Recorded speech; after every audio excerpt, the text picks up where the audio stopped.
January 2011 began with a devastating reality for the top executives at Levi's. At the San Francisco headquarters, the atmosphere wasn't one of creativity or planning for new collections. It was the atmosphere of a funeral. They weren't looking at fashion designs. They were looking at balance sheets bordering on technical bankruptcy. The company that literally invented modern trousers, the brand that had dressed geniuses like Albert Einstein, visionaries like Steve Jobs, and millions of rebels for over 150 years, was one step away from being liquidated or chopped up for sale. How is it possible that the most used invention on the planet was killing its own creator? For over a century, Levi's wasn't an option, it was the standard. It was the unofficial uniform of humanity. If someone, in any corner of the world, was wearing denim, the odds of them being 501s were almost absolute. But entering the new millennium, something broke catastrophically. Levi's went from being the supreme symbol of rebellion and style to becoming the joke of the industry. Dad jeans. Those boring, stiff, shapeless pants you'd find piled up on a supermarket discount shelf. They lost their way. They lost their soul. And most gravely of all, they lost the respect of a generation that no longer wanted to look like their parents. How did a multi-billion-dollar empire go from dominating the planet to being practically invisible in shopping malls?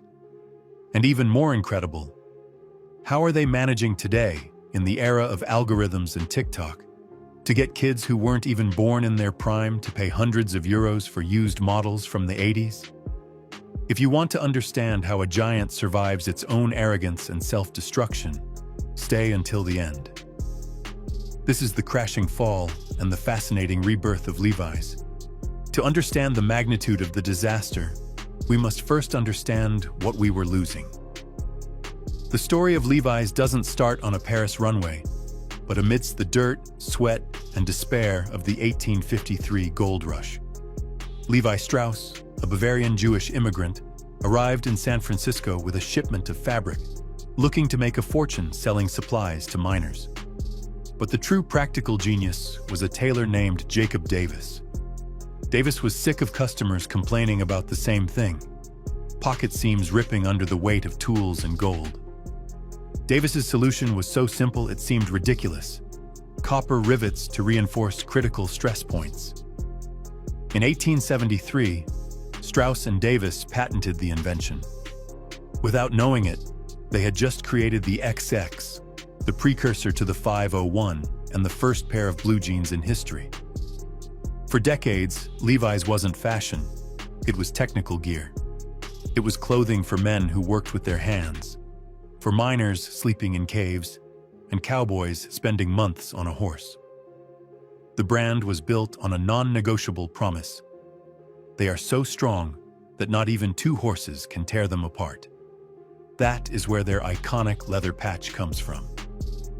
But in the 50s, a sociological phenomenon occurred that changed the history of consumption. Hollywood cinema took that work garment and charged it with eroticism and rebellion. James Dean in Rebel Without a Cause, and Marlon Brando in The Wild One, turned denim into a challenge to the establishment. Suddenly, if you wore Levi's, you were telling the world you didn't follow the rules. High schools in the US started banning jeans in classrooms, deeming them dangerous or immoral.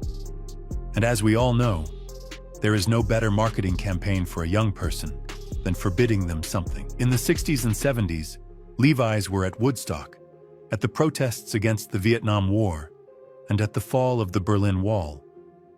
The brand didn't sell fabric, it sold freedom. It sold the idea that your jeans told your personal story through every scratch and every stain. By the 90s, Levi's was simply untouchable. Their ads were award-winning cinematic short films, and sales were global. But while they celebrated in the boardrooms, a lethal virus began to grow within the organization: complacency. They felt so royal, so eternal, that they stopped looking sideways. And in the fashion world, the second you think you know it all is the second you start to die. In the early 2000s, the denim market suffered a brutal fragmentation, and Levi's got trapped in what analysts call the death zone. On one side, the arrival of fast fashion led by Zara, H&M, and Forever 21 changed the rules of the game. These stores could copy a runway trend and put it on the shelf in 15 days at laughable prices. They offered the skinny jeans young people craved for $20. On the other side, luxury denim emerged. Brands like 7 for All Mankind, Diesel, or True Religion started selling jeans for $300 or $400. These pants had complex embroidery, artisanal washes, and a fit that made anyone look like a rock star. Where was Levi's? It was in the middle. Too expensive to compete with fast fashion and too basic to compete with luxury. Levi's kept manufacturing the same straight, stiff cuts from 1947, convinced that the world would return to them out of pure nostalgia. But the world didn't return. For a teenager in 2005, walking into a Levi's store was like walking into their grandpa's closet. The brand became invisible. Sales nosedived year after year. From billing $7 billion in 1996, they dropped to barely $4 billion in a few years. And when they tried to react, they did so with a clumsiness that is studied in universities today as the perfect example of what not to do. In 2009, in a desperate attempt to regain relevance, they launched the Go Forth campaign. It was a tonal disaster. They wanted to be profound, using Walt Whitman poems and social struggle aesthetics. But they released these ads in the middle of one of history's worst economic crises, with millions of young people losing their jobs and homes. Seeing hot models running through fields while a voiceover spoke of revolution felt like an insult. The public rejected it immediately. They didn't need poetry. They needed pants that fit well and that they could afford. But the problem wasn't just marketing, it was the product. In a desperate attempt to save profit margins, the company made the most dangerous decision in its history: sacrificing quality. They closed their last factories in the US and outsourced all production to countries with cheap labor. The legendary heavy, resistant denim was replaced by thinner, cheaper blends. Seams started to fail. The dye didn't age the same. Collectors and purists screamed to the heavens. Levi's had broken its only sacred promise: durability. And then came the moral blow. A labor scandal in the Mariana Islands revealed brutal exploitation conditions in factories supplying the brand. Unpaid overtime, unsanitary conditions, and mistreatment. For a company that bragged about being the heart of American values, this was a stain almost impossible to clean. The brand was hollow inside and out. By 2011, Levi's was on life support. That was when the board of directors took an unusual decision. They named Chip Bergh as CEO. Bergh didn't come from the fashion world. He came from Procter & Gamble, where he was in charge of selling Gillette razors. Many thought it was the end. What did a guy from cleaning products know about cool and street culture? The first thing Bergh did upon arrival was a corporate culture audit. What he discovered was terrifying. He met with the top 60 executives of the company and asked them a simple question: how many of you are wearing Levi's right now? Only a fraction raised their hand. Most were wearing competitor brands or luxury labels. Bergh realized the company had lost respect for its own product. They had forgotten why they mattered. Bergh didn't try to invent a new urban fashion brand. He did something smarter. He decided to rebuild the legend from the foundation up. His strategy was based on 4 aggressive pillars. First, recover quality at any cost. They went back to working with denim from the legendary Cone Mills factory and restored construction standards. Second, fix the fit. They redesigned the 501 for the 21st century, creating stretch versions and tapered cuts that people actually wanted to wear. Third, expand beyond men. Levi's historically ignored women, who are the biggest spenders in fashion. Bergh invested millions in creating the perfect line of women's jeans, And the fourth pillar was the most brilliant: embrace the vintage market. Bergh realized that while the company suffered, there was a giant black market of old Levi's on eBay and thrift stores. Instead of competing with their past, Levi's started celebrating its history.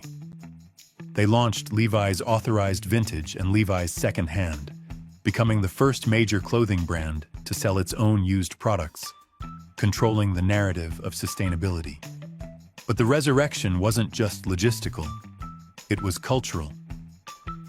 Levi's returned to music festivals, not as a boring sponsor, but by creating customization stations where young people could add patches, studs, and distress their jeans on the spot.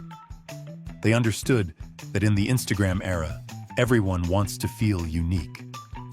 The culmination of this triumphant return arrived in 2024. Beyoncé, the absolute queen of pop culture, released her song Levi's Jeans. It wasn't a paid ad by the brand. It was an organic recognition of its status as a cultural icon. Demand skyrocketed so much that Levi's temporarily changed its name on social media to Levi's, with double I, winking at the artist's album. Suddenly, Generation Z, the same one that 10 years ago mocked dad pants, was forming virtual lines to get limited editions. Today, Levi's has achieved what very few companies manage: coming back from the dead without losing its identity. However, the road to 2025 and 2026 presents new challenges. Despite its media success, the global economy is slowing consumption. The company has announced it expects a slight drop in annual revenue, and they are making the strategic decision to sell secondary brands like Dockers to concentrate all their resources on what they do best: denim. The lesson of Levi's is a warning for any leader or entrepreneur. You can have 150 years of history. You can have dressed the most powerful men in the world. But if you stop listening to your customer, if you stop respecting the quality of what you sell, and if you become too arrogant to innovate, the market will destroy you without hesitation. Levi's wasn't saved by being an old brand. It was saved because it had the humility to admit it had become irrelevant and had the courage to change everything to return to its roots. And what do you think of this comeback? Do you believe Levi's current quality lives up to its legend? Or do you feel we are just paying for marketing and nostalgia? Are you someone who prefers buying new 501s? Or do you spend hours looking for a vintage pair from the 90s in a thrift shop? Leave us your opinion in the comments, because the debate on what makes a jean perfect is as old as the brand itself. If you liked this deep dive into the fall and rise of this denim empire, don't forget to hit that like button and subscribe to the channel. Stories like this remind us that, in the business world, the crown is always at stake. Are you ready to learn about the next corporate disaster that changed the world? Click on this video appearing on screen. I assure you the story of the next company will leave you speechless. See you in the next video.